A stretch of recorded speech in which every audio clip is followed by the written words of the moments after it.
All right, we're live. It is Modern Relics Podcast. I'm Angel. He's Lucky. What's going on, man? Not a lot. Not a lot. It's been kind of a boring week for me. How about you? It's been super boring. Like, yeah. Slow, stale, paint drying on the wall. Absolutely nothing. It's kind of been that way in the news too. Like we were just chatting in the pre-show about there not being enough excitement around things that we're interested in to talk about. Like there was a few political pieces that popped up. There was like something to do with space shuttles and things. Here's some things. The things that I didn't want to talk about were what seems to be the hot topics. I just don't care about. Like, hey, Eric Lance, Swalwell, welcome. Go on. Acting just like Eric Swalwell, doing things that we knew he was going to do. The only thing that we could really discuss, and it's all speculative, it's nothing that we could even do any actual analysis on, would be whether or not this impacts the gubernatorial race for California, which I don't care. It's so down the drain now that I don't care if Newsom stays. I don't care if they decide to shuffle in since Swalwell is now out and he may be put up on sex charges, he's kind of out of that trifecta of who they're going to throw at the presidency or who they're going to keep in there, Kamala or whatever, and do the government. I just don't care about it. They would do better with like Clifford the Big Red Dog at this point. You know absolutely. I mean? I don't care about the he said, she said riff between the Pope and Trump. I don't care. It is distractionary and boring. Yeah. I don't care about the space shuttle situation at all. In fact, you had to kind of fill me in that they even landed. I didn't even know. I hadn't been paying attention at all. You didn't even know they were going. No, I didn't. Oh, they landed. Yeah. Cool. Well, cool. Did they get pictures? No. And that's so sad, dude. Because like I used to give a shit about that stuff a lot. Like I would actually carve out schedule time to sit down and watch launches and shuttles and stuff.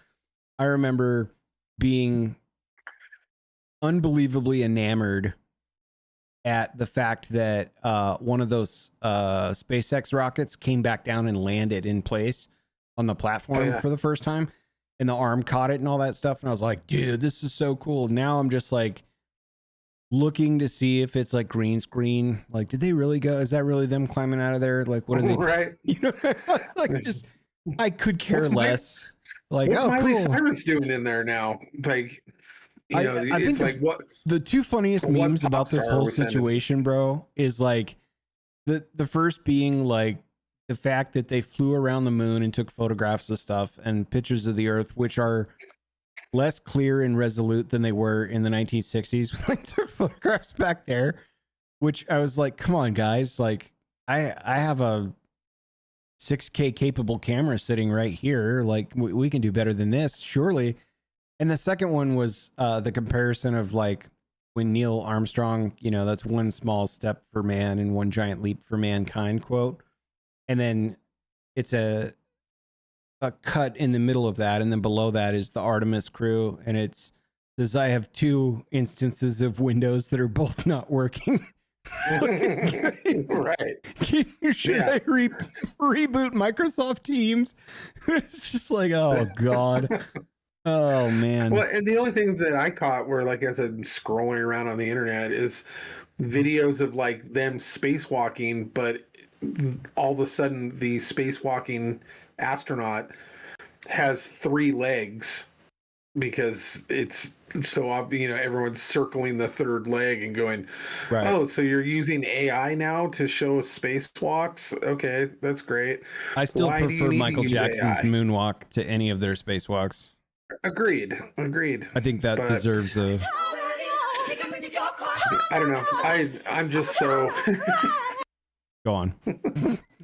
I'm just over the concept of it. I mean, I think we discussed it last week of just like, why did we even go? This is a Blue Angels run for no reason. It's all just hoorah stuff, and I don't know. But regardless, I like, even in my personal life, I think, my mom had a minor surgery, so she's doing good. She's recovering right now. She's doing okay. But Erin's campaign hasn't really, like, we haven't. She's launched it. She's doing a lot of stuff on social media, but we have not yet kind of done the precinct walk because she's waiting for materials. So we're kind of in a holding pattern for that. We don't really have.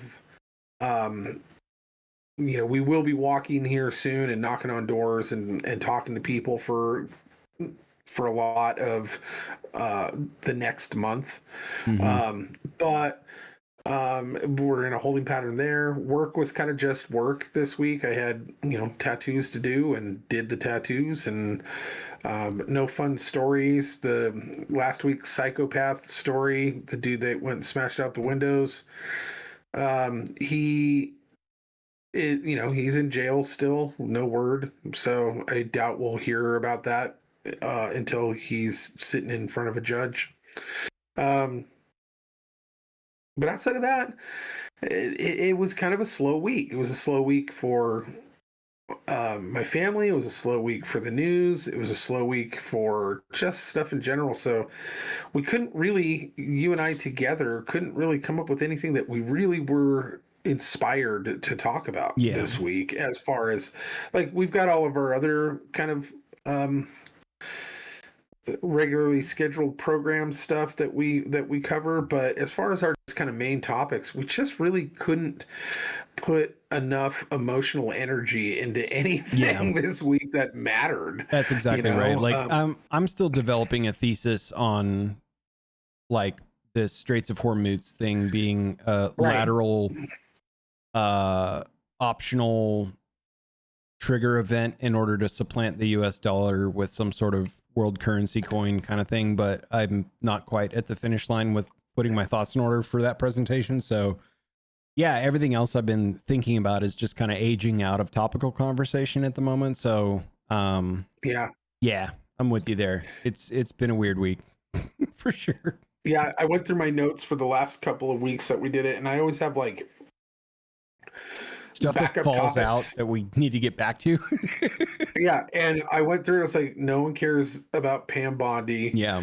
No one cares about, all of these things that I had kind of lined up just in case we needed a topic. We still have another week, I think, before the truce with Iran has its timestamp that is up. So that's even in a holding pattern. I do wonder, though. I do wonder if Pam Bondi will wind up on this podcast. And the reason why is, like, there are a couple of firms that are emailing this show left, right, and center, and they're constantly providing us these guests that they want on the show. And it's always the same story. They'll talk about these 4 bullets only, and they have a book to push or some narrative to sell or something like that. And it's like, well, I'm not going to let you dictate what we talk about on my show. So no, but it's always somebody, no offense to this firm, it's always somebody that's suffering from early onset irrelevance. Yeah. You know what I mean? Like, but look at them on Dr. So-and-so's show, and then they did these 3 things, and then they were on a 5-second spot for CNN. It's just like, yeah, I don't want to cater to somebody's numbers so they can sell their next book. You know what I mean? But if that's the case, we might actually hear from this firm or ones like it, and maybe Pam will end up on the show. So fingers crossed. That'd be great. We can ask her then. I just want to talk to her about her age. Do you know how old that lady is? I'm gonna go with, mid 40s. You would think, right? Yeah, no. She's nearly 61 years old. Wow, who'd have thought? I didn't. I was like shocked. Pam. Yeah, good for you, Pam. Usually politics ages people out. That's insane. Right? So But yeah, I had no idea how old she was when I found that out. I was like, wait, what? The same? We're talking about the same lady, right? The blonde, that keeps screwing stuff up. Yeah, no, that was, I think, the most interesting thing about her was the fact that she's keeping it tight at 60. Well, I would have loved for her quip about the Dow Jones being up 50,000 points to actually be a real thing. Unfortunately, for all of your pensions, it was not. I'm here to report. That could have been the straw that broke the camel's back a little bit on Pam's career. Because the question was, curious. What about the Epstein files? And the answer was, but the Dow's up 50,000 points. Right. I am still a little curious as to why, as AG, she got booted, and every other previous AG from Barr to, I had a whole list of them in my head. All of Trump's old AGs, when they get booted, they get a scathing remark and like F that guy as they put him in the airlock, jettison him out, and then call him a traitor to the country. And for whatever reason, Pam Bondi didn't get that treatment. She got a nice, warm, like, hey, thanks for all the hard work kind of sentiment from Trump. And there's all the speculation basically saying that essentially she was the setup girl. Basically, they used her to set up certain indictments that started to come down the pike when she was exiting. They were implementing a bunch of indictments, and they're going to let another bulldog kind of go after the indictments because she's a little too soft for that. And my fear is that they bring in a new bulldog and they don't. Right. Because that casts further doubt on their involvement around questionable activities, specifically surrounding things like the Epstein files and such. Totally. So that makes me frown a little bit. I was telling you last night, I think, late last night, that I mean, my one hope and prayer continually is that Donald Trump brings in people that are not an echo chamber, people that do challenge, the narrative a little bit. Rather than bringing in more like-minded folks for a bunch of different stuff. AG stands a little bit apart from that just by the nature of the job. Like, you're here for a specific purpose, but generally speaking, it would be nice to see.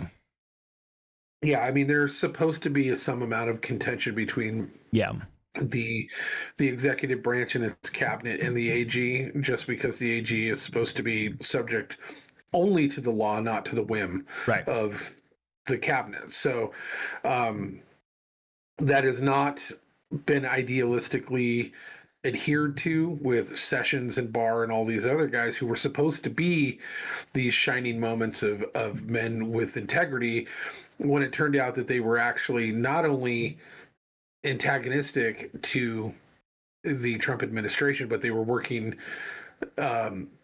against them very much against them. So to find, I think that's the problem that we have, not only with the system of government, but with our cycle of humanity that we're in right now, that we are just scraping the bottom of the barrel of actually good men with integrity. Every time we prop one up, we were talking a little bit about this, we got to be careful of who we put our cards endorse, because of the fact that it seems like every time you endorse somebody, turns out they were not who they were presenting themselves to be, and flip on a dime. And that seems to be happening more and more, which is why I have been vehemently against the concept of that a lot of conservatives kind of want, and it's this convention of states, so that we can realign or readjust or bolster up the Constitution and put some new amendments in. Now, there was a time frame when I think that we could have probably done that and done it well. But I don't think we have the caliber of human being anymore to be able to pull that off. We're never going to go into that situation and come out with more rights than the compromising of and losing rights, where that's going to be the ultimate scenario, because we're never going to come out of that thing with more rights. We're always going to go into there with good intentions and then get bullied and get beat up and have to compromise, and all of the good men will be spineless at the very best and will fold under pressure because they just don't want to lose their power, control, money, whatever. And they have no integrity. We do not have men of integrity that are running for office anymore. I think that the caliber of human being is not capable of withstanding a convention of states and making the country better for us. I just don't believe that. So I argue quite a bit with some of the people in our local area that are actually doing mock versions of that on a national level, like going to national fake convention of states to kind of see how, like, war game it, to see how it would go. And we've got some of our local legislators who go and are proponents for it. And I'm like, you guys, like, and the problem is that they're older boomer types. So they've still got that mindset that, everyone is either really good or really bad. There's no like middle ground or gray area, and that everyone on the good side has integrity, and they've kind of surrounded themselves in this bubble of the boomer bubble, where they think very, very strangely in the idea that the world hasn't changed around them and that the people haven't changed around them, which is so apparent if you just pay attention. But they've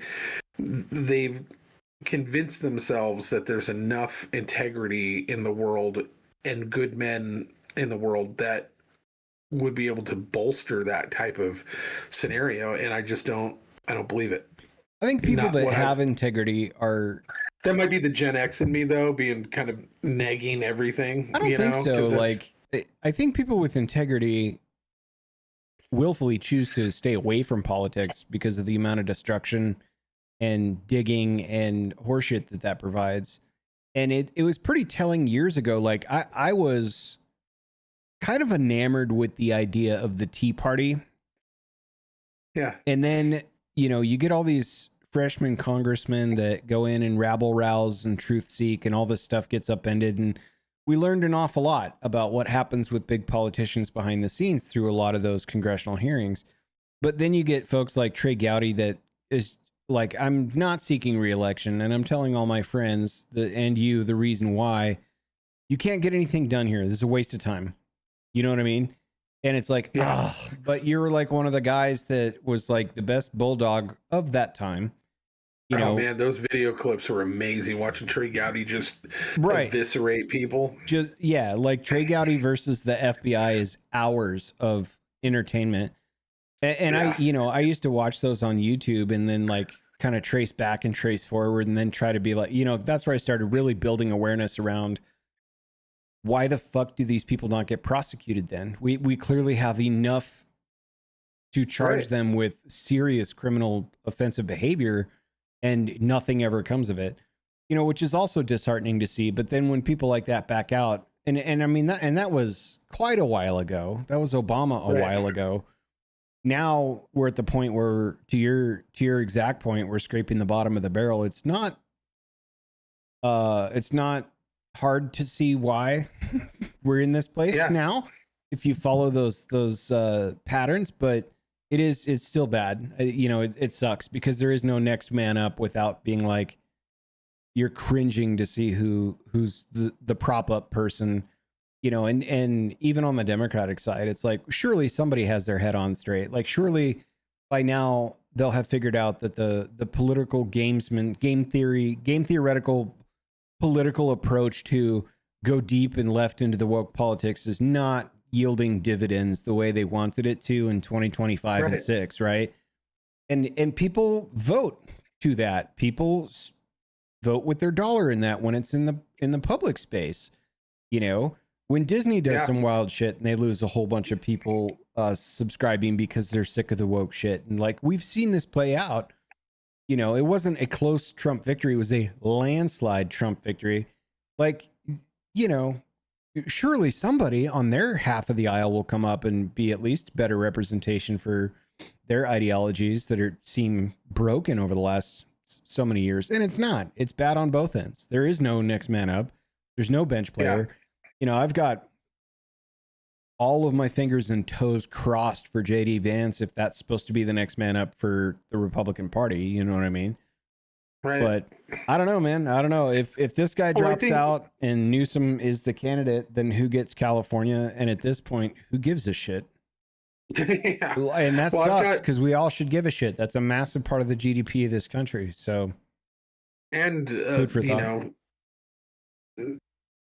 it also has a lot to do with the electoral votes too, which, you know, and redistricting of that state. You know, California, whether we like it or not, has such an integral impact to the overall health of this country that it really should matter to us. But we're so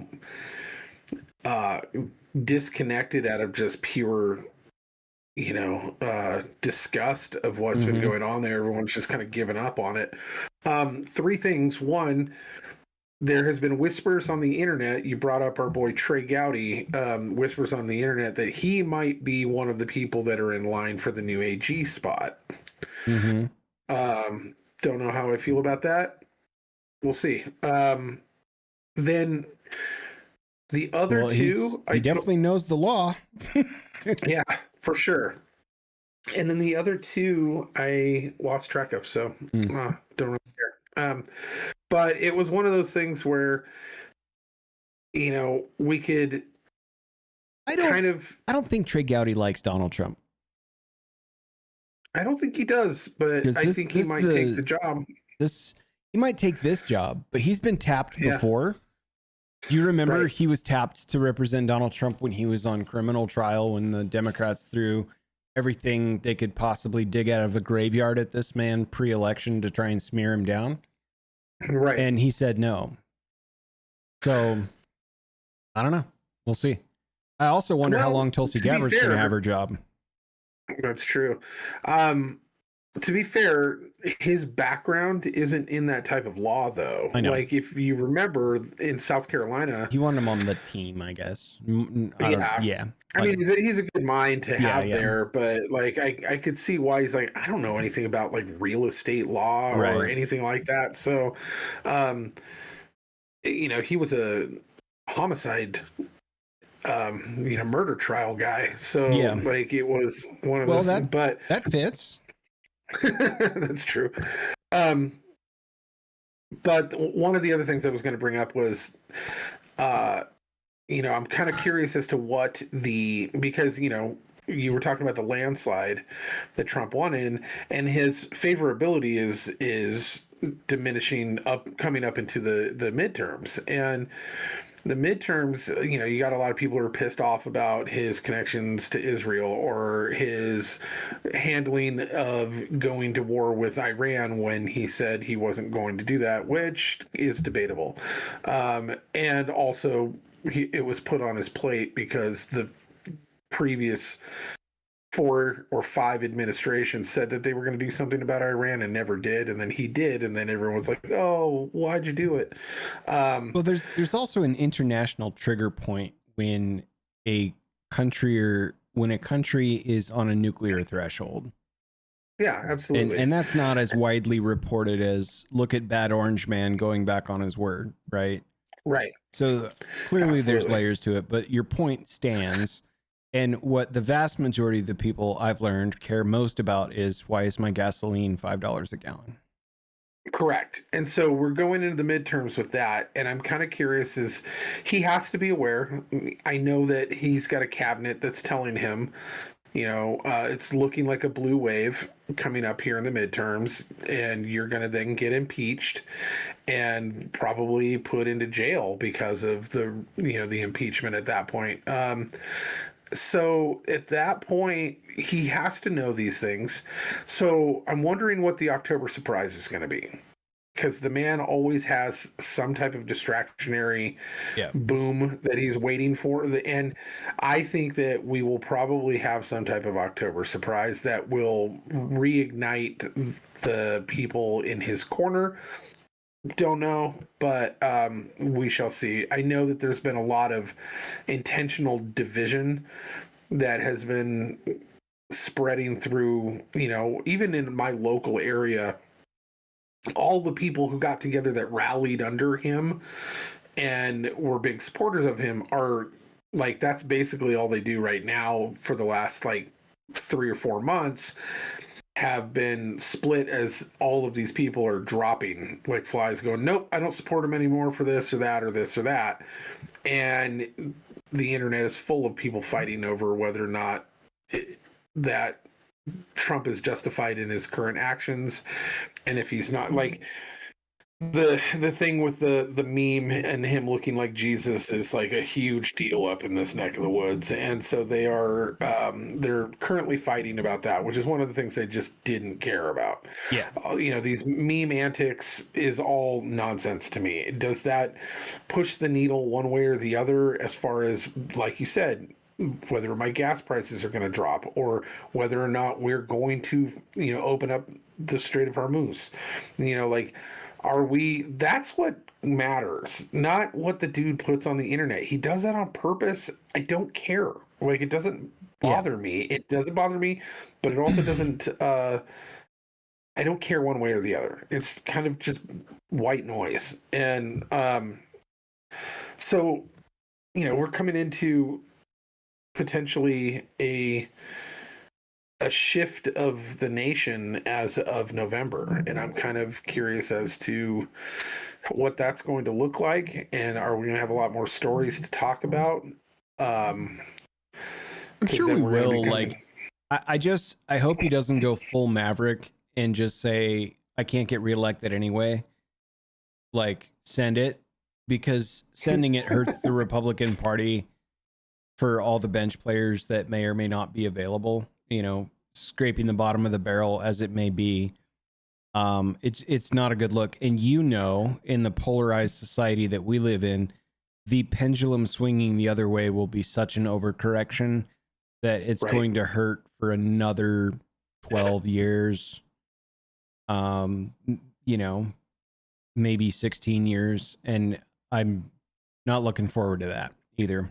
Yeah. But I said since election night on this podcast and maintain, like, boy, I hope we get some quality bench players out of this, because if this administration mishandles the Republican Party name, it's going to be back to the dark days. You know what I mean?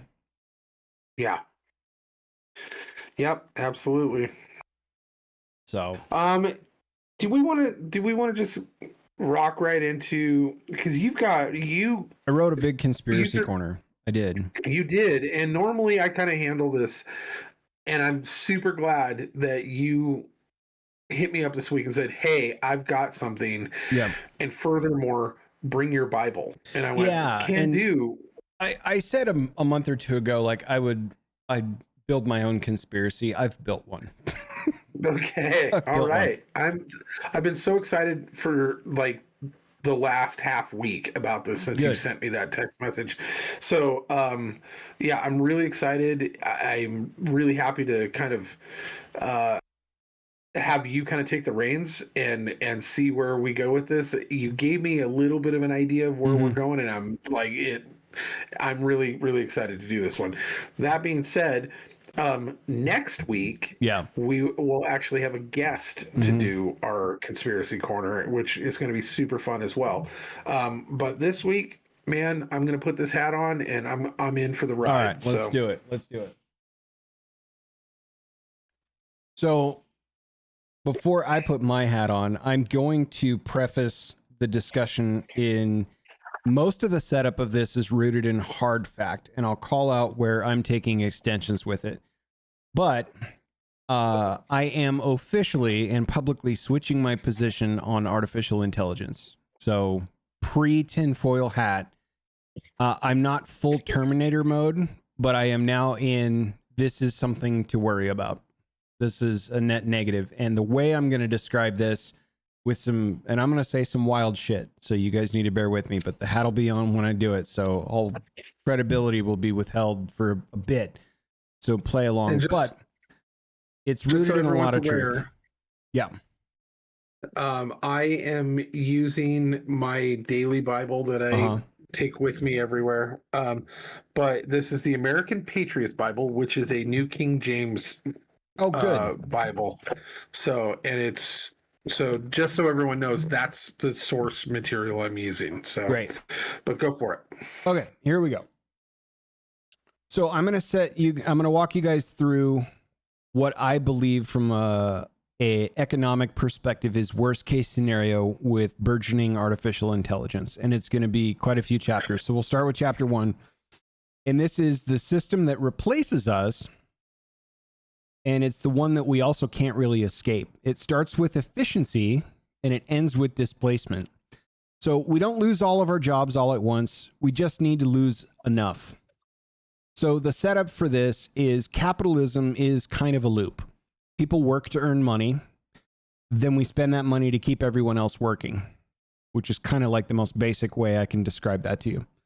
So in this scenario, AI replaces 10 to 20% of the workforce. The target sectors include customer service, and you'll see chatbots, voice AI, call centers being completely flipped over. It'll move into retail, self-checkout, full automation. Then it's going to hit transportation, and we already have autonomy trajectory in that space with self-driving cabs. I mean, drive down San Francisco and 1 in 15 cars will be unmanned. Like, it's pretty wild. Yeah. Then it'll move into hospitality and logistics, and all that'll be optimized. So let me ground you in some reality. Here's current trend lines. Tech layoffs from 2023 to 2025 cumulatively are in the hundreds of thousands.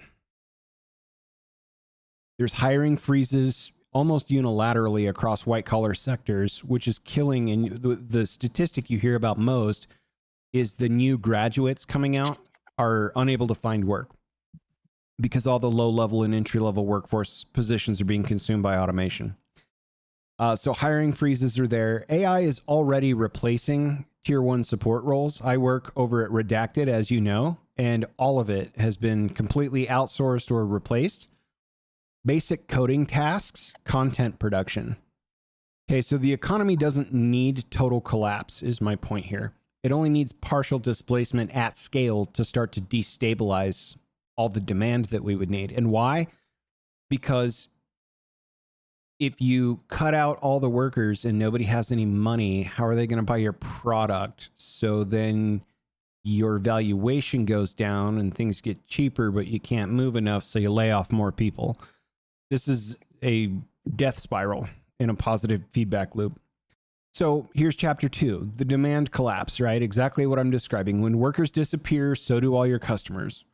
Workers lose income, spending drops, business lose revenue, more layoffs occur, the loop accelerates. So if capitalism depends on circulation and the money stops moving, the system doesn't bend, it starts to constrict. So worst case expansion of this, we move into new sectors. Restaurants close, supply chains start to shrink, travel starts to decline, airlines and hotels start to cut routes and offer less availability. The retail hollowing begins to accelerate, and local economies start to collapse as a result of that very unevenly, because there's towns propped up for local economies that require people to shop in store. So there's no replacement consumer class, by the way, on Earth large enough to absorb shock like this. Even at 15 to 20%, this is just mathematically there. The wealthy can't scale consumption linearly to the rest of the country. And other countries besides ours, speaking from a US perspective, they lack the equivalent demand power. In a consumption-driven economy like the United States, which is 65 to 70% of our GDP, that matters immediately. Not tomorrow, not next month. That matters right away. So you get into chapter 3, the failed patch. And I'm going to call this one stimulus and UBI. So we try to fix the demand without fixing any of the source problems. Governments will deploy a stimulus, like we've seen in chaos situations, which is a short-term and very unsustainable fix against national debt, where, by the way, national debt interest rates are growing faster than the core underlying debt itself. Think about that. So the conceit here is that we replace earned income with distributed income, because that's the only way it's gonna happen. Worst case trajectory for this chapter: debt rises insanely rapidly. Political division intensifies worse than we see it today, but the narratives are way different than we're used to. One side will say, why am I paying for this? And the other side will say, why isn't this enough? Universal basic income becomes both necessary to prevent collapse and unsustainable at the scale that's required to deploy it. It's another negative positive feedback loop. So at scale, UBI doesn't support capitalism, it transforms it into something else. Production is automated and privately owned. Consumption is now publicly subsidized. We're in de facto hybrid socialism. Also, why would governments listen to their people if the people aren't contributing to the GDP? I don't think they would have a reason to. Chapter 4. When the system feels rigged, people stop playing. Economic displacement becomes more and more widespread. Visible elite begins to concentrate. Loss of upward mobility. All of that equals social unrest. Those are three key ingredients that you can scour the entirety of the 20th century to see. You don't have to tip the scales that far before it becomes pretty widespread. Worst case scenario here: protests turn to riots, which turns to political fragmentation. A lot of anti-corporate sentiment arises. A lot of anti-AI sentiment becomes more widespread. What will the government do? It will split itself between control measures and redistribution expansion. So I guess the conceit here is that people don't revolt simply because they're poor. They revolt because the system is no longer reachable or tenable. So then we get to chapter 5, the consolidation phase. When instability rises to this point, control systems tighten even further. So the system responds to chaos. To continue to stabilize society, big institutions deploy the following steps. Number 1, digital identity. That'll be required for banking, employment, for services. Number 2, centralized programmable money. Transactions now become traceable and controllable. Number 3, AI governance layer. Well, now this determines your credit access, your risk scoring, your economic participation, perhaps even your social credit score. You don't get locked out of society by force in these examples. You get locked out by system requirements. It's where we're headed. So here's where I'm going to ask you to crack open to Revelation 13 and then read 16 through 17. Okay.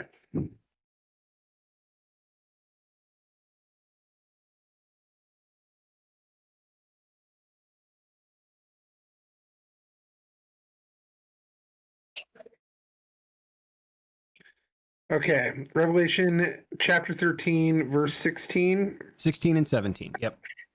He causes all, both small and great, rich and poor, free and slave, to receive a mark on their right hand or on their foreheads, and that no one may buy or sell except one who has the mark,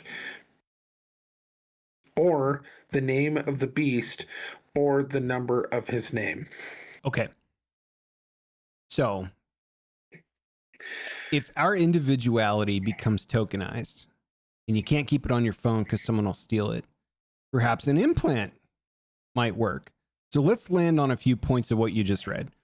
I would like to align with you on 4 principal points about those 2 lines. 1, you can't buy and sell without the mark. We agree there. 2, yeah. There's a central authority around that, because that doesn't say, and the citizens of the United States in that Patriot Bible. It just says all people, right? All people, yeah. Okay. There's deception involved in that. Can we align there? Oh, yeah. And then 4th, can we align in global influence? Everybody. You cannot buy and sell without this mark. Okay, so here's my correlation. Cannot buy and sell without the mark. My system equivalent to this is you cannot transact without digital identity. Number 2, central authority is consolidated financial and AI systems. Number 3, deception. Well, we're living in an AI-generated reality distortion today, and that's only getting worse algorithmically. Absolutely true. 4, global influence. Well, can I have an interconnected worldwide digital infrastructure for $500, Alex? My correlation here is that we may be generating the Antichrist. And I'm going to get to chapter 7, which is the solution. So, if that's the conspiracy, we built the problem. We now have to have the system fix it. So from the ashes of all this turmoil, society becomes economically unstable, politically fractured, and information chaotic. And then, and suddenly, rising from the ashes, artificial general intelligence becomes the only entity capable of managing worldwide unrest. It will provide resource allocation. It will provide economic coordination. It will provide conflict prediction and resolution. It's already being introduced into strategies around military activity. So we don't crown AI because it conquers us. We crown it because we cannot fix what we built without it. Perhaps then we're the architect of our own demise. So this is a structural comparison, not a literal one, because I still haven't figured out how to conspiracy my way around the dragon's head and dying off to crown its successor. But it will emerge during chaos. It will offer order. It will become indispensable. And it does mediate participation in society already. Imagine what it could do when it controls everything. Absolutely true.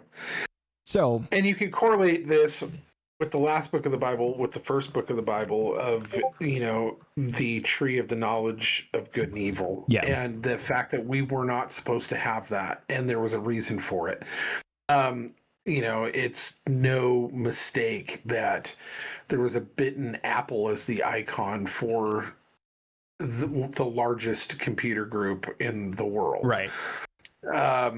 Yeah, if you take the symbolism correlation even to, you know, military branches in modern age, it's pretty. Oh yeah, it's pretty wild. But like, that's the conceit of today's conspiracy corners. Perhaps the Antichrist systematically is one of our own design, and it will save us from ourselves.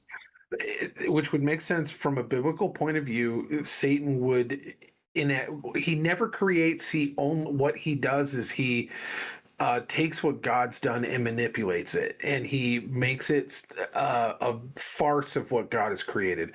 If God created life, he's going to allow man as the greatest joke to create his own Antichrist through man, rather than God, you know, having a lineage that leads up to the Antichrist, much like in a I don't know, like a Dan Brown book or something. Exactly to that effect, right. And this kind of hit me over the head a week ago, where I was like, oh no, I finally have my conspiracy corner.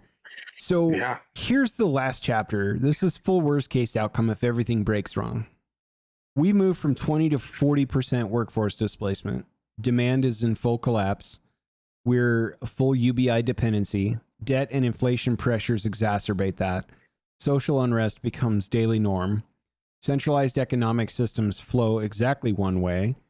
AI-mediated participation in those systems becomes a permanent fixture. The result is then, in my estimation, a controlled, semi-socialized, high-surveillance economy where humans consume, machines produce, and systems decide. And the problem with AI right now is that it's an arms race. There will be 7 to 50 multi-trillionaires for whoever gets to recursive self-improvement with this stuff first. And the generalized conceit around this is, as long as we get there before China, because look, ignore China and the United States. AI is AI. Like, you don't want to get to the part where AI is writing its own code and taking over all kinds of systems. And I sent you a few stories just before we launched the show to illustrate that that's occurring today. The problem I have is that there are 6 or 7 figureheads that run these companies that are arms racing to this outcome. We didn't vote any of these people into world economic controlling power. Right. And we're feeding them information every time we use a Google search, every time we go to ChatGPT, every single time that we interface with something that they're harvesting information to train their next large language model into. And I think there is a strong systems correlation to the Antichrist being one that we make ourselves today. Absolutely agree with you on all of this. Can I expand upon this? Please. Okay. So we know at some point, due to what the Bible tells us, is that there will have to be, because you explained the mechanics of how we got there and the processes of how we get there, but it leads up into a certain point where we are all under a system, a world government, we're all under a world monetary system that we cannot get out of, that all of the mechanisms of control are operated by this system that we have given full faith and unity to.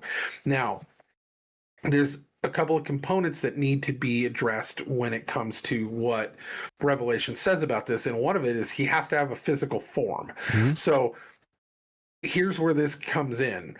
The AI system starts to implement concepts where they stop wars, they shut things off for nuclear, progression or whatever, saying, hey, here's a peace solution because AI is smarter than all of you, because that's something that has to come. Is the Antichrist brings world peace and peace to the Middle East. Now, Elon's already making autonomous robots today. No, Elon is making what's the thing that he's doing with the neural net?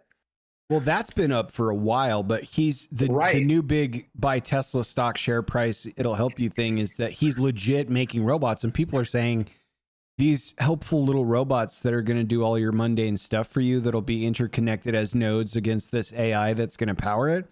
All of these, it will come to a point where we will remember Tesla for these bots and not their cars. Right. And they haven't even rolled it off the line yet. I think it's actually going to be somebody who's integrated into the neural net system at the advanced level, who then takes on the consciousness of. My bet is it's a robot, but it's like version 5 or 6, where it looks more Cylon-esque. He has to get shot in the head and survive. And why would you shoot someone in the head other than it's an obvious kill shot? But if that's where his processor is, then that's where you would have to shoot in order to kill the AI, right? Yeah. And so I think that he has to have a physical form. He has to bring peace to the Middle East. He has to bring a consciousness that brings all religions into one religion. Yeah. And I think that him taking on, like, through a neural net system that is transhumanism, which is something that's huge right now within especially the Davos groups and all of the World Economic Forum. They're really into transhumanism, and they really are trying to push this. So they're going to use technology to basically integrate your brain, which is already, that's not science fiction, that's already going on, but to such a heavy degree that the AI system that is controlling the monetary systems and is controlling the safety protocols globally, and all of these different things will then be implemented into one man, and that man will be a god. He will claim himself to be a god. Yeah. And that is what... It's scary, even how the Elons of the world are quoting things that are extremely anti-human future and very reductionist for humankind, such that they're like, he literally correlated human beings to you are one mind that is the culmination of your life knowledge and experience, and you take about 16 to 25 years to fully boot up and come online with your meat computer, and you only require 20 watts of energy to run. Imagine if we can reduce the wattage to run, but then get all of human history and all of human intelligence into each of these, and it takes a fraction of the time to boot up. And it's like, wow, I'm so glad that you guys have no faith in your own species and you're running amok, unelected, by the way, driving us into an unknown future where security seems to be a deep afterthought if you look at the spendings between the two. So I want to get to where my argument might fall apart a little bit for those of you that are glued to your phones right now watching this. Here's a few points to think about. I assumed in this scenario net loss, not transition at all. My demand precursor may adapt even at 15 to 20% levels. Prices could fall as accessibility rises. New categories could emerge, right? At every turn of any industrial type revolutionary state, we have adapted into fixing something else. Horses went to cars, cars went to something else, right? Governments can stretch a little further than expected, but at the cost of an incredible national debt. So that's where I added sustainability to my argument. Debt isn't a hard ceiling. It's flexible as long as people are willing to buy treasury assets and take on U.S. debt. Think about that. Monetary systems could flex a little bit, although I doubt it. AI could augment where we have some jobs that are human and AI hybrid, but at the rate that we're already seeing unemployment, that's going to be a higher back initiative, and it's going to cost somebody a lot of money. And by the way, when in history have you seen somebody, just you personally, have you seen somebody with incredible wealth freely redistribute it to the peoples of the land? Outside of comic books? Yeah. Never. Okay. Just checking in. I think productivity gains could raise wages in some sectors, but by then it's a moot point. We're going to see that economic division and class division to a degree that's unfathomable, even at 20%. There might not be a single global control system, but if AI gets a hold of everything, there sure will be. Yeah. Because AIs will eat inferior AIs and then spin off their own little AIs to do mundane tasks to free the big AI up into bigger thinking. Because that's what every single model does now, by the way. So there are a couple of off-ramps from my dystopian future here, but not many. And I think the equity part of that, the UBI part of that, I don't think I'm wrong. I think I'm absolutely right. Even though this is my conspiracy corner for the week, I think I'm dead on with that one. I'm actually on board with it. Normally, I would have been more along the lines of, which I think now, after you just explained this to me, I've changed my perspective on this. I actually was in the camp of that in order for the Antichrist to do what the Bible says he's going to do and to explain away a lot of the things that are currently going on and Christians and everything like that, there was going to have to be the alien invasion theory, where they got swept up for re-education and that they bring down and he's like basically the ambassador between, the aliens, which they keep teasing with. And I hear my sick rationale on that point. The Great Deception is what that is. And what you just explained is the actual reality of what's going on. Here's my sick correlation on that point. I think the alien invasion thing is the precursor to the rapture. Because we've been so desensitized enough to be like, oh, aliens took half of all the people away. What's left? I think the Antichrist, from a systems perspective, could be eerily close to what I'm describing. I don't know about the false prophet part of that, but I think someone will emerge from the AGI race. Yeah. And I think that might tie into it a little bit. But, all of this is not because anyone planned it. It's because no one chose to slow it down, for one. And I don't think the question is whether AI becomes powerful. I still have my hat on, I no longer believe we can sustainably shape the system we're heading toward. I believe the system will eventually shape us. Yeah, I because fully if you agree. choose not to participate in this, I mean, even with digital currencies, you see it today. Well, you still own all these assets we froze. You just can't access them until the day you die. Yeah. So yeah, I mean, if you don't get the chip or the implant or the whatever to be part of the economic system that we're driving ourselves toward, and a lot of this does end in inevitability. Well, then you just don't get to be part of society because you don't meet system requirements. So we can't kill you for that, but you can't buy food, you can't pay rent, you can't buy a car, you can't communicate through modern technology. You're just outside the system. Yeah. Scary. And you could extend that time. Yeah. And if you're capable of living off grid. Yeah. But that's only extending the time. Sooner or later, you will be needing to be a part of that system in one way or another, whether it be through medical care, whether it be that you've violated some property rights that they've implemented since you're no longer part of the system and they've changed all the rules and re-amended the Constitution. There's going to be look, the seeds of that are happening today, dude. You're dead on with what you just said. They're selling homes right now for dirt cheap. This is a practice they're running.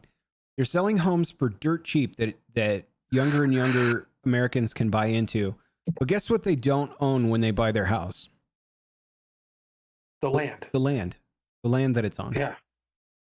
Absolutely not. What? Yeah. So even if you think you're going to be Farmer Joe on a cliffside somewhere all alone resisting the system, where do you go to buy fertilizer? Like, yeah, you know, it's. I mean, you can make your own, but do you know how? And how long are you going to be able to cut the strings entirely? Even Pa and Ma Ingalls had to go to town every once in a while to go get supplies. You know what pisses me off the most about all of this, if some or any of it comes to fruition, even though it's my conspiracy theory? I will be somewhere, I'll be sitting somewhere, and I'll look over and I'll see an Amish dude that'll just look at me and be like, you had it wrong the whole time. And he'll be right in that case, and I'll hate it. Yeah. I'll hate it. Like, fucking Amish people knew what they were doing the whole time. Churning butter. Like, yeah. That's this week's Conspiracy Corner. I mean, like, it's a 100%. I had a blast, but you've also shifted my perspective on because I had a pretty gelled idea. No one according to this book, no one is to know the time and place. Nobody's to really there's a lot of theory and a lot of theology as to how this is all going to play out in the future. As prophecies go, it's a prophetic book. This was written by John the apostle, the last remaining apostle, who wrote this on the island of Patmos. It was the revelation of John, and he was given this revelation by God to say, hey, you need to let people know about this. And so far, a lot of it has actually happened. We are at the tail end of a lot of these little prophecies that have all lined up. And you hear a lot about like the red heifer and the building of the temple and all of those things, which are all in the works. And whether or not people are kind of trying to force the prophecy doesn't really matter, because if it happens, it happens. And so there's a lot of that going on right now, but it changed my perspective on how it could be built, how it could be convincing, how it could be that controlling, because I've always wondered, even with aliens, people aren't going to really all be on board, but if it's something that's so encompassing, the ubiquity is unreal, even now. And there are parts of, like, from a systems correlation perspective, I feel like I'm dangerously close to being kind of right on some of that stuff, but I cannot reconcile the actual imagery that John talks about in Revelation. So I'm trying to adapt to what a modern technological replacement for that would be. And it's like, well, if there are signs of wonders like a god would provide, that's not hard to do when you're that plugged in. I mean, we already have deep fakes and all that stuff, but you want something tangible. We already know that there's cloud seeding and weather manipulation. We can cause our own flash floods. There's energy directed weapons stuff that's being trialed. Like, these are not conspiracies. These are actually happening, and you can go find them on Fox News or CNN, either one. But, you know, tapping into that for some powerful display would not be that difficult when you're that interconnected with all the systems it takes to get those to run to begin with. So it gets closer and closer to, no, we might actually be the architects of our own demise, and from the ashes of the economic collapse that we will inevitably build. And this is just my perspective on the economic part of this problem, not least of which the security part or any of the human rights parts of this, or any of the, you know, this one tiny pinhole lens of what AI could possibly do when we get to that point. And most of it's in motion. So further research required with a tinfoil hat on, but you know, there and again, could all just be bullshit. Conspiracy corner, who knows? Well, that was great.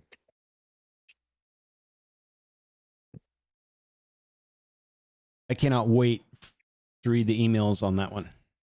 I know. You son of a bitch. You're so dumb. Here's all the stuff you left out. Yeah. Oh, man. Yeah. On brighter news, though, you have a cool dope this week. I do have a good dope this week. And the dope is kind of a rehash of an old dope. And the reason why is because, like me, these two have found that original dope that I'm speaking to was so inspirational that they kind of did their twist of this, which also appeals to you and I. Yeah. You and I, and we've talked about this on the show, but you and I we're out of that age where you either get into World War II or grilling meat. Yeah, that's true. And we have both gone down the grilling meat path. And you bought me a smoker a couple years ago. Mm-hmm. And it is far and away the most used appliance I have. Nice. Like we have come to that determination that we use that piece of equipment more than any other appliance in our house. And so this one in particular kind of took the idea of the roll for sandwich kind of concept that the guy from the Roll for Sandwich show has been doing, which he's been doing it for 4 years now, and I still watch that every day. I love that show. But this couple, and they're a young couple, and I don't even know where they're from. They look like they're from a kind of desert area. If you look at kind of their social media, I think they may be from like Arizona or something. But they are this young couple. I think his name is Vic. And it's him and his girlfriend, and they do every Tuesday. They do roll for ribs, and him and his girlfriend will take a rack of ribs, and he does a dice throw, much like the same guy, where he's got written out lists, and his lists include what type of ribs, whether they beef, baby back, or party ribs, which are all separated and done separately, and a bunch of different types of ways, wrapped or unwrapped. And so he rolls for those to see which ones he gets, and then he rolls for. He does a magic, wild magic roll, which is always some weird thing that he's got to put on it. But then he also does two different rubs, and he's got a list of like 20 different rubs, and some of them are weird and some of them are totally crazy, like ranch, and then a binder. He does a binder, so that way he puts the binder on it, and it could be anything from a regular kind of olive oil to Chick-fil-A sauce, which I've used since watching this show on and it's actually really good. to anything that he has in his cabinet, that a balsamic vinaigrette or whatever, whatever's in his cabinet, he will combine and then use that as a binder, and then put on the two rubs, whether it be a barbecue rub and a apple pie rub, and then he will do a spritz, and sometimes it's a regular kind of spritz, or he'll get pickle juice or milk or wine, or all sorts of different things. And then he'll do a sauce roll and do a sauce on it, and then they try it and then they describe the taste, and sometimes it comes out like surprisingly good, and sometimes they're like, whoa, this is way too salty, or it's not salty enough, or it's got a funky flavor because of this element. But most of the time, I think they're about 60 episodes in now, and most of the time it is it comes out surprisingly good no matter what they put on it. But the times that it doesn't, it's kind of funny to watch these two kind of try to gag their way through eating ribs. But they're an adorable couple. They're probably in their early 20s, probably their first place together. And his girlfriend's a doll because she also does a cookie one on the side, like roll for cookies. But she is such a team player on this. You can tell it's a passion of his that she has just kind of come along for the ride with, but really adds a really wholesome element to it. You can tell these kids love each other, and they've done this thing together, and they really enjoy the process of doing this together. And she'll get it. She goes, I really like this sauce, or I really like these rubs together. And she really adds to the show instead of just being kind of a background character. And they're just adorable. And at the end, they rate it, they talk about it, and then they rate it and go, oh, this is a 7.8 for me. And he'll go, oh, it's an 8.3 for me. And then they'll go, well, that was Roll for Ribs. We'll see you guys next time. And they take the bone, they each take the bone, and then they hit them together and go bonk. And that's the end of the show. Nice.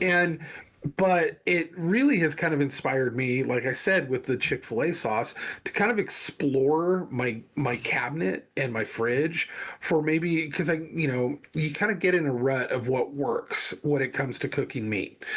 And you want to make sure that, it's just palatable for everybody, and you don't want to do a lot of experimentation, because if you're feeding a family, like if it was just me, I'd be doing weird stuff on my tri-tips all the time.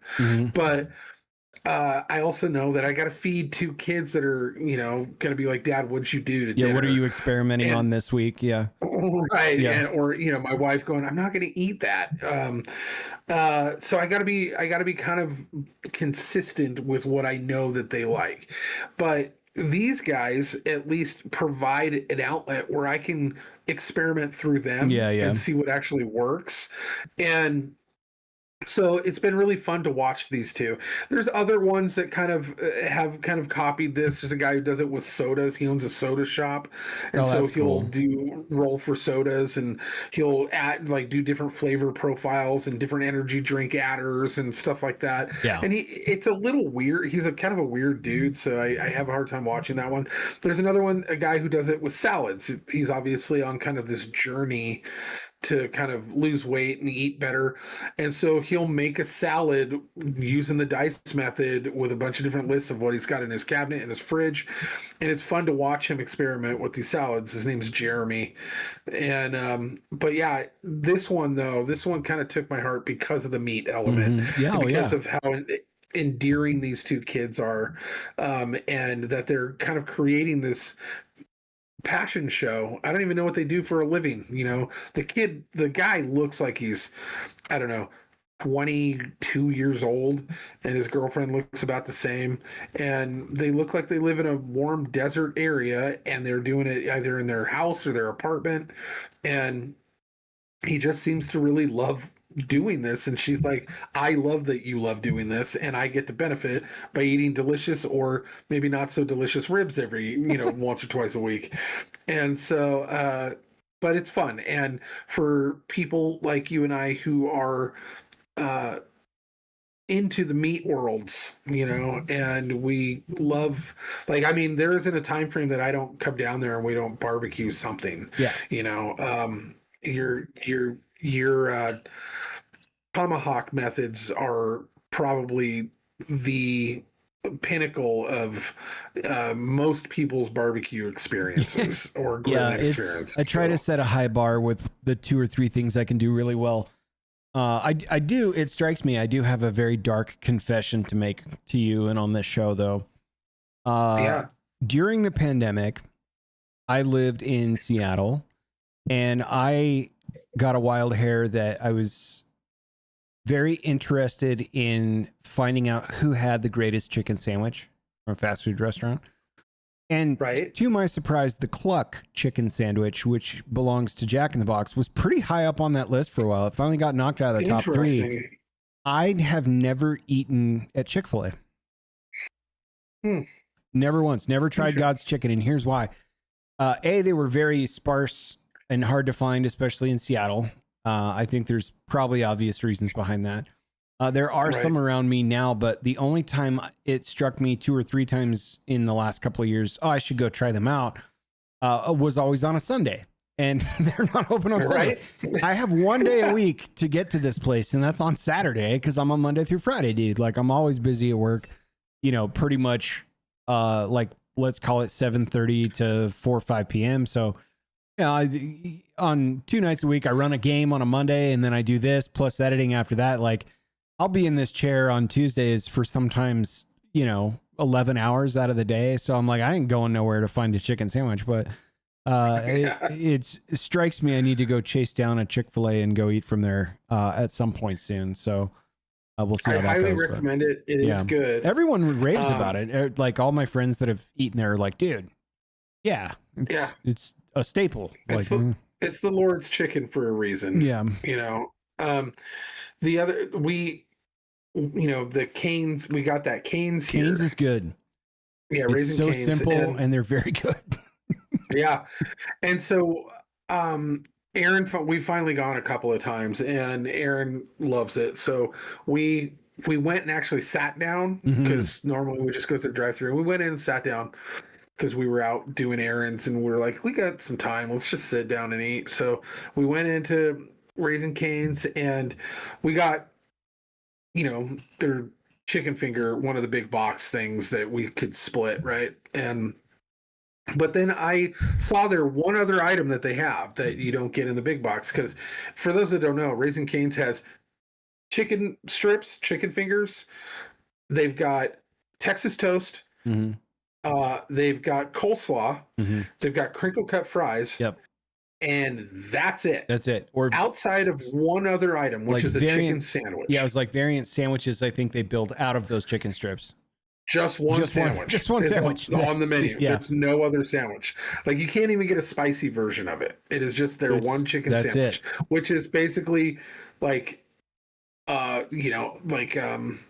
think a Hawaiian bread bun with like lettuce maybe, and then I don't even know if there's tomato on it, and mayonnaise, and then 2 of the chicken strips. And it was amazing. It was really good. I don't know why. I think it's the crispiness, but the batter on it is crispy but thin. It's not like extra thick kind of batter. Yeah. And so really, really good sandwich, but I still think that Chick-fil-A has a better chicken sandwich. So I highly encourage you to go check them out. So I will. Yeah. Their fries aren't great. I'm not big on their waffle fries, but whatever. I'm not a big fries guy. Like, I like potato wedges and like steak fries. Yeah. But other than that, fries are fries, which I'll get hate for that.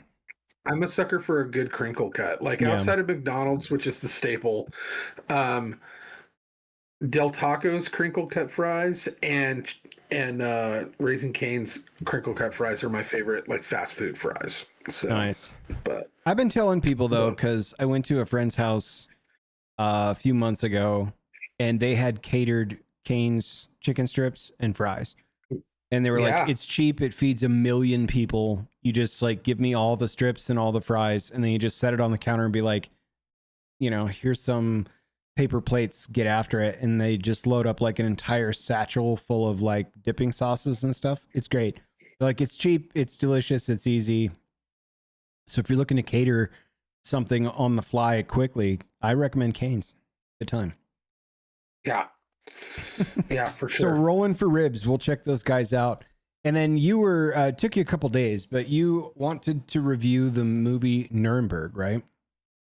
I did. Is this a doc or is it a movie? No, it is a movie. And it was a movie that kind of went under the radar for me. I didn't remember. It came out in 2025. And I think it was up for a bunch of awards, but it slipped under the radar for me, and I don't know why. But it was a large production quality to it. And it's a docudrama. And it's based off of the World War II Nazi Nuremberg trials. And I learned a lot about something I knew very little about, because you kind of, when you're studying World War II or you're talking about any of the stories, typically it ends at the end of the war, and you kind of hear, and then the Nuremberg trials happened. Mm-hmm.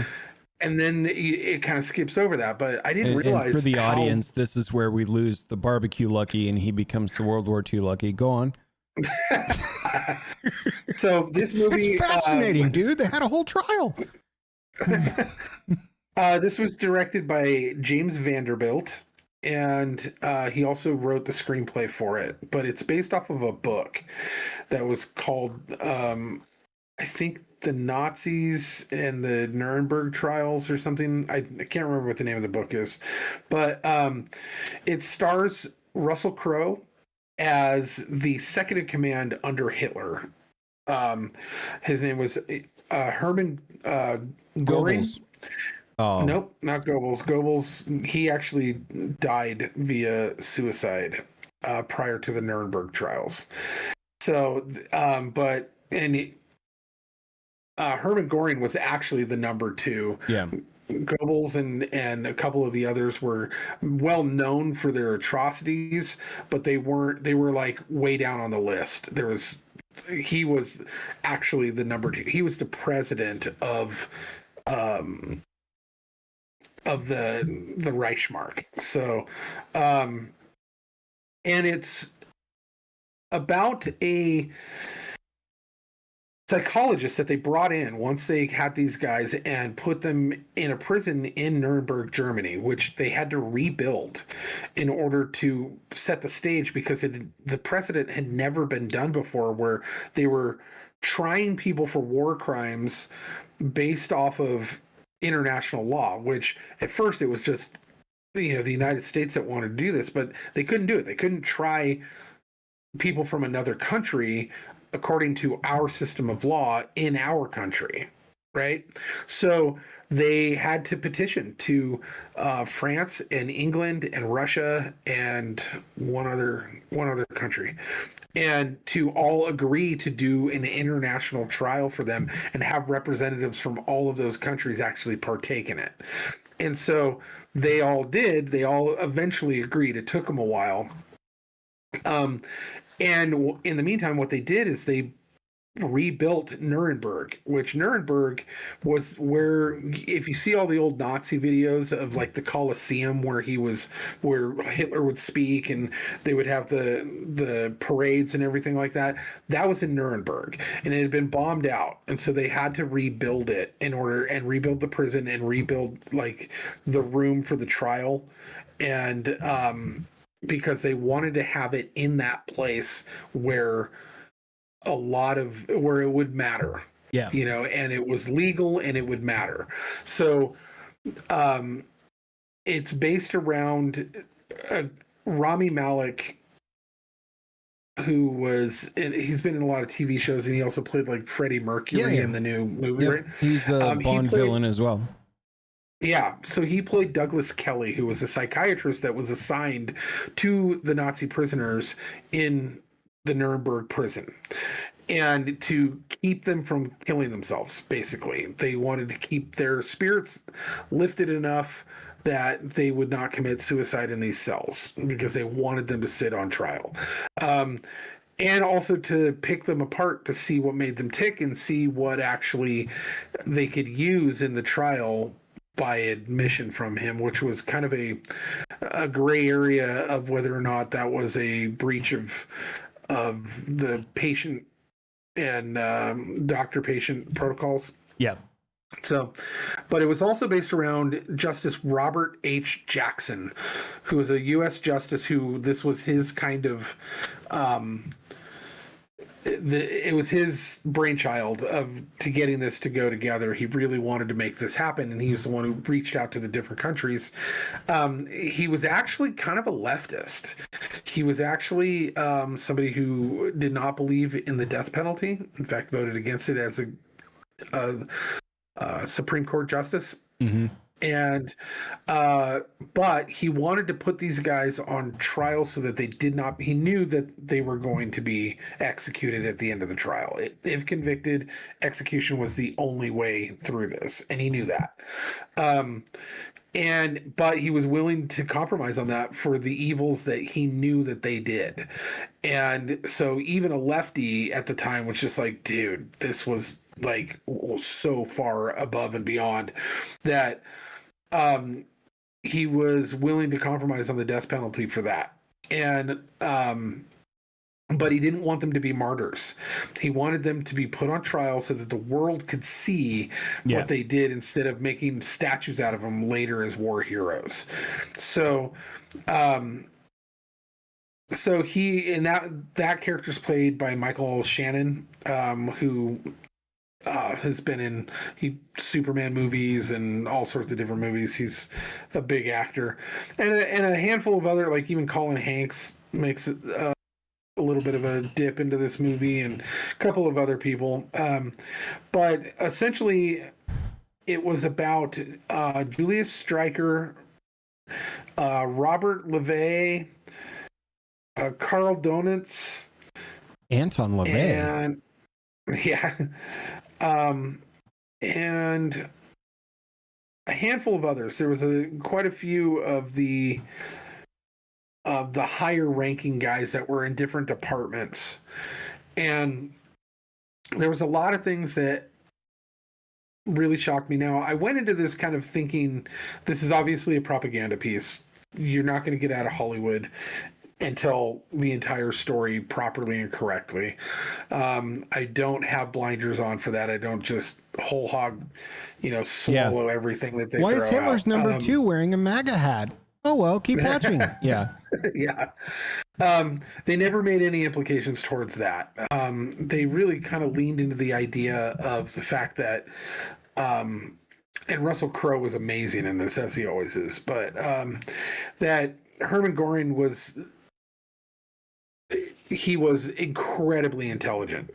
And on top of that, probably one of the most raging narcissist and arrogant people on the planet. And they had to use that against him in order for him to confess to the idea that he knew what was going on in the camps.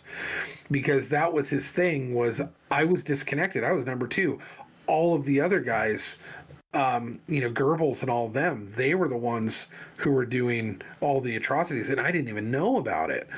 And he thought he was going to outsmart. In fact, he said frequently that he was going to outsmart the Supreme Court justice, who was the lawyer. He wasn't part of the tribunal of judges for this. He was actually the prosecutor.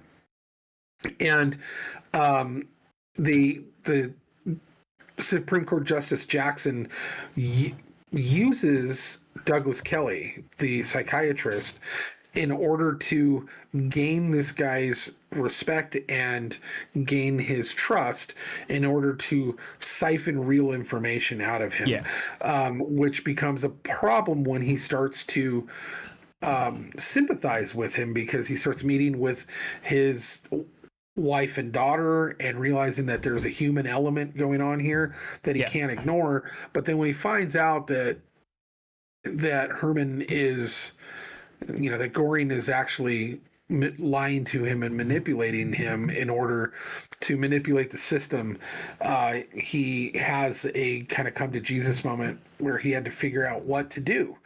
And do I side with the sympathies of this man that I've been playing out over the course? I didn't realize that the first of 13 trials, which was this one that was focused on, the first of 13 trials, lasted 11 months. Yeah. And so, but a lot of the heavy focus was on, the inner workings of the psychology of him dealing with these different guys who all hated the Jews, but all for different reasons in different ways. But ultimately, they didn't really, Göring didn't care. He just cared that whatever Adolf Hitler was doing was going to make a more powerful country for him to rule.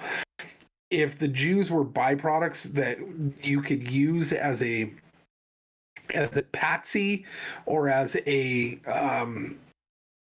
straw man that you could throw, that the country could gel together with a common enemy, he didn't care that they were the common enemy, and they were quintessentially it could have been any marginalized group of people. It wouldn't have mattered. Yeah. As long as they weren't German and you could use them as a prop to build up the country in a unified form against, but. And he was kind of indifferent to them, more or less, because he was indifferent to every other race, outside of the German race. So, it probably had a little bit more disdain for the Jews because he had proximity to them, but the other ones were definitely vehemently anti-Jewish, and it got proven through documentation, through even this film, but. One of the things that was really shocking, and I went through the liner notes of this movie, was that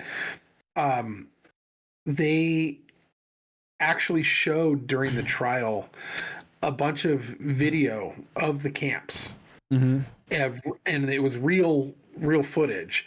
And in fact, a lot of the footage, because I grew up seeing footage that was disturbing footage from World War II. Everyone's seen the concentration camp skinny people or piles of dead bodies and such.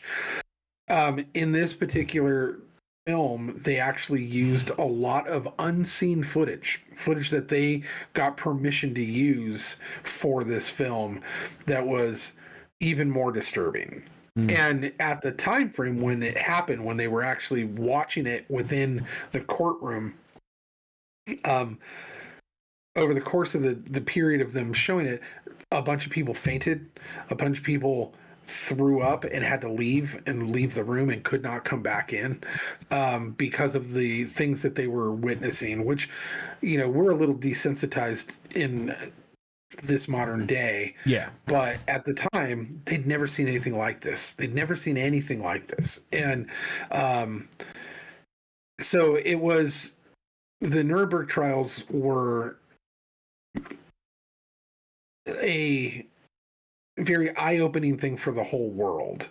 Now, when you look at it from, the Chief Justice guy, when he met with the psychologist, and he's like, listen, and he goes through all these things that the Germans had done with the Nuremberg laws. The Nuremberg laws, which is why they had to have it there, was actually put into play and signed into order by Hermann Göring. So he was the one who implemented the Nuremberg Law. And the Nuremberg Law was like, Jews can't own property. They're not allowed to go to school past the age of 14. They're not allowed to be in certain areas. They're, all of the different laws that constricted the Jews and made them basically as a slave class. And by the end of it, you realize that Göring was not only aware of what was going on, he was actually one of the masterminds of implementing what happened in those camps. And it was very eye-opening in a lot of ways. And when you cross-check, because I'm like, okay, I'm not going to just believe this stuff, you know, you kind of have to look it up and look at different like historical contexts, which of course, if you're sympathetic to any kind of white nationalism, you're going to go, it was all made up, but it wasn't. And there's plenty to prove that. But yeah, it was a very good movie. The pacing was incredible. Like it kept you. There was no slow spots. Even though there was it was dialogue heavy. The intensity of it had a really good build and crescendo at the end. You come to find out a lot about like the fact that, you know, Goring didn't get hung with the rest of them.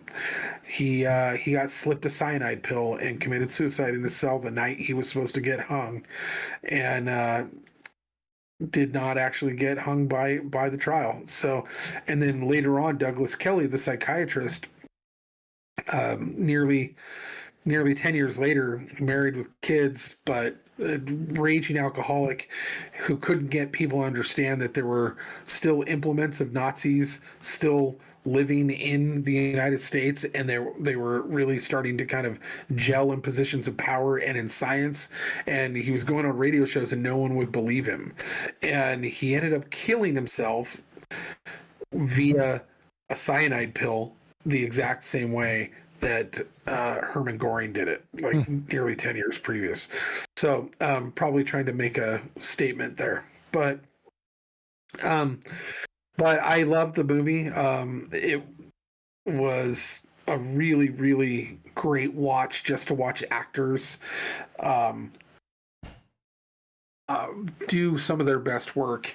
I don't know if it won 4 awards and had 17 nominations total. I'm not really sure what they were for, but it felt like one of those type of award winner or contender movies. But yeah, it was pretty incredible, and I highly recommend it. I'd say 8.5 megs to the end. Definitely worth a watch. Nice. So, yeah. Right on. But yeah, so it is a long one. It is 2 hours and 28 minutes. So buckle in. And it does move pretty quickly because they span a number of years, you know, in a 2.5 hour movie. So was that a Netflix thing or a Paramount thing? It's on Netflix right now, streaming, and you can actually rent or buy it on Prime, but it is streaming on Netflix right now. So nice. But yeah. Well, speaking of tyrannical overreach, we have Overlord tip number 25. We do. 25. And this is very appropriate after the movie I just watched. But what a segue. So no matter how well it would perform, I will never construct any sort of machinery which is completely indestructible except for one small and virtually inaccessible vulnerable spot. Nice. Now, yeah, we have seen this play out cinematically over and over again. Yep. The Death Star comes to mind. Yeah. So, why would you make an airport or you know a tunnel essentially to the one thing that can destroy your great weapon? Well, we later learned that was with intent from Rogue One, but I digress. Right. Yeah. So, but it seems to be the fatal flaw of a lot of this machinery. There's always a wire you can cut, you know, before the timer gets to 0. How much effort would it take to build a component that shields that area? Yeah. Like you would think that would be. It can't all just be like shooting womp rats back home. Yeah. Right. So, it just seems like such a fatal flaw in a design of a super weapon of any kind, whether it be a machine that is a mobile machine of destruction or a stationary one, or even just a housing unit that protects you. Like, if you're leaning on the technology of this machine that is indestructible, but you've made the rest of it indestructible except for the one part that could blow the whole thing up, and that should have been job number one. You should have went, okay, we've created this thing that powers this whole thing and will blow up the whole thing unless we put an entire encompassing shield around it that is impenetrable. Then let's build the rest of it around that. Sure. So it seems fairly basic in nature, but sometimes you get a little ahead of yourself, or you put the wrong team on something and things slip. Don't let it slip. You can't have engineering oversights on that grand a scale. I'm just going to point that out there. Yeah. So, but that is the Overlord tip of the week. I love it. And so we are on to number 26 next week. I can't wait. Yeah, I feel like that's it for me. I keep looking out here because I have nearby neighbors that ride their little motorcycles up and down the streets, and they've now procured go-karts. So there's 2 go-karts that are racing around and around and around in front of my house using my street as a NASCAR track. So more fun things. Which neighbors are those? I thought those neighbors got kicked out. They did. They're past a cross street on the corner there. There's just a group of unruly children. There's never a parent around, and ever. And now they've upgraded from mini motorcycles that they used to do wheelies up and down the street on to full-on go-karts, which look really rad. But I just wish they would use someone else's house as a racetrack. So. Sorry for the distractions, but yeah, I think that's it for me this week for sure. Yeah, same. Hopefully we got something to talk about. Maybe the truce with Iran will have a shift in narrative. Who knows? But yeah, and maybe I'll have some more updates on my wife's campaign. But yeah, next week we'll have a new dope. We'll have a new conspiracy corner with a special guest. Yep. And I'm almost done with season 2 of Paradise, which is going very well. And I'll have a report on that and Overlord tip 26. And we will catch you guys next week. Please leave us comments in the social media, email us, and let us know what you think. And we will see you guys next week. We'll see you next week, everybody.